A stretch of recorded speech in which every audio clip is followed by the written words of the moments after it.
government plan is to promote and to move from an oil rent economy to the non-oil revenue streams that will come from the private sector. There's no doubt Iraq is opening up to the world. The private sector is going to drive Iraq's future growth levels to where we've never seen before. To me it's, buckle up. This is getting really, really good. Please don't trust nobody. Don't let your dinar out of your sight. If they, the bank, tell you, we're going to take these dinar and we're going to send them to another institution for them to count them, to make sure they are real.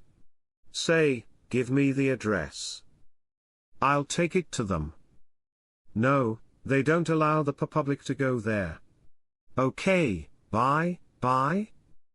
I'm going somewhere else to exchange them.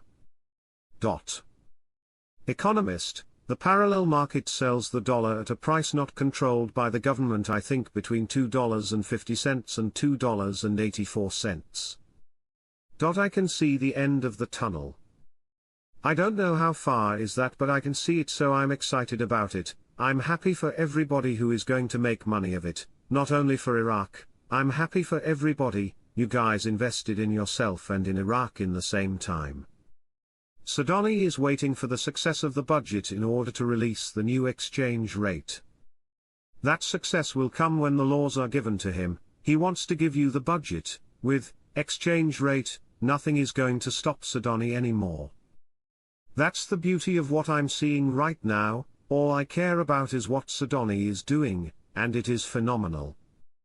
I call Sudani Mini Trump. There are a number of bond contacts who are looking to receive all of their dollars over the next week. We suddenly got off stuck. This means we could soon get our announcement. It could be today. Things just got very exciting on that front. They are taking massive amounts that were off-sheet assets now going into the M1/M2 or spendable dollars to cover these assets. This is huge, and I have never been this excited. This is only important to us if and when it comes time to exchange our Iraqi dinar banknotes. We don't want to end up like Zimbabwe and not have access to exchange options. When asked whether Iraq has a closed currency system, the answer is yes and no. A closed currency is one that is not freely traded on international markets and is typically restricted to use within its issuing country. As of 2024, over a dozen countries maintain closed currency systems, including the Indian rupee, Zimbabwe, Zig dollar and North Korean. 1. The Iraqi dinar is not classified as a closed currency, however it might as well be. Iraq's central bank has implemented specific foreign exchange controls and restrictions to stabilize its currency and prevent illicit financial activities. The private sector is here to stay for Iraq. Iraq's population has doubled in the last 2 decades.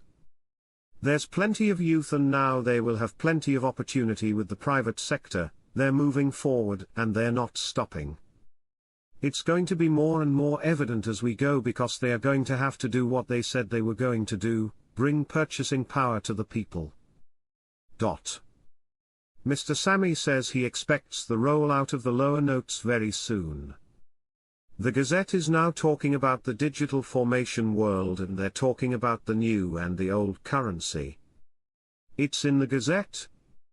The Gazette posted a digital law, and this is essential to Iraq to go international outside its borders. This way to make it legal to enter the international world. British newspaper, the Iraqi Development Road will compete with the Suez Canal. 12% of global trade and 30% of global container traffic go through the Suez Canal. And now a large percentage of the world's wealth will soon be going through Iraq. This is huge. Iraq is becoming the crossroads of the Middle East. Al-Alaq, our critical position is very excellent. I was told, by my CBI contact, that thanks to the well-studied and wise financial policies of Prime Minister Mohammed Shia al-Sudani's government, the country's monetary position has become very excellent. She confirmed the target for the project to delete the zeros is still set for late December/early 2025. When talking to a bank wealth manager/private banker, Don't push, I got Dinar's exclamation mark ... talk on the same level because she knows now what you know, these are the facts and this is what I want to know apostrophe ... You want to ask them, what is your fee you're going to charge me to exchange my currency at your bank? 2. What type of insurance do you have because FDIC only covers me for $250,000. Do you have supplemental insurance? Next thing you want to know is how are you going to be able to get your money out? What is the procedure for you to withdraw? Can you only withdraw $10,000 per week? Per day? What are my limitations? If I want physical cash, not electronic, how much can I take out? What are my limitations? Do you have lawyers? CPA? Bookkeepers? IRS agent? Would your lawyers be able to help you set up trust funds? I want to protect my money. Mohsen Rezai, Secretary of the Supreme Coordination Council of the heads of the three authorities and head of the Economic Committee of the Expediency Discernment Council in Iran, warned on Tuesday of the possibility of an attack on Iraq by 11,000 ISIS members who are training in an American camp in northern Syria.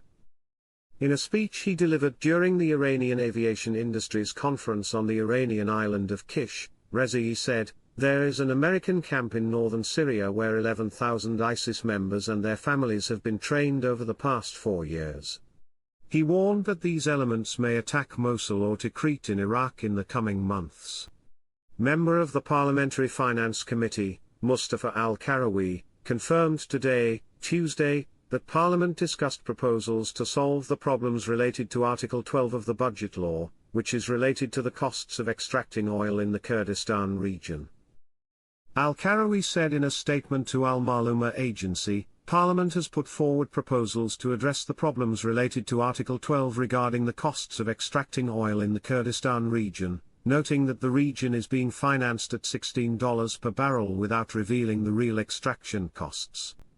He added, voting on the extraction costs text may delay the approval of the budget schedules until the end of the parliamentary session, which means that the government may proceed with adopting schedules proposed by it without the approval of Parliament, calling for adherence to the constitutional timings for voting on the budget schedules.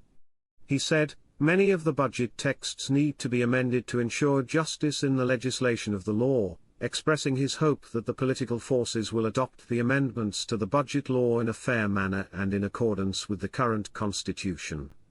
It is noteworthy that the House of Representatives previously hosted Prime Minister Mohammed Shia al-Sudani and his deputies, the Minister of Planning, the Minister of Foreign Affairs, and the Minister of Interior, where the amendments to the budget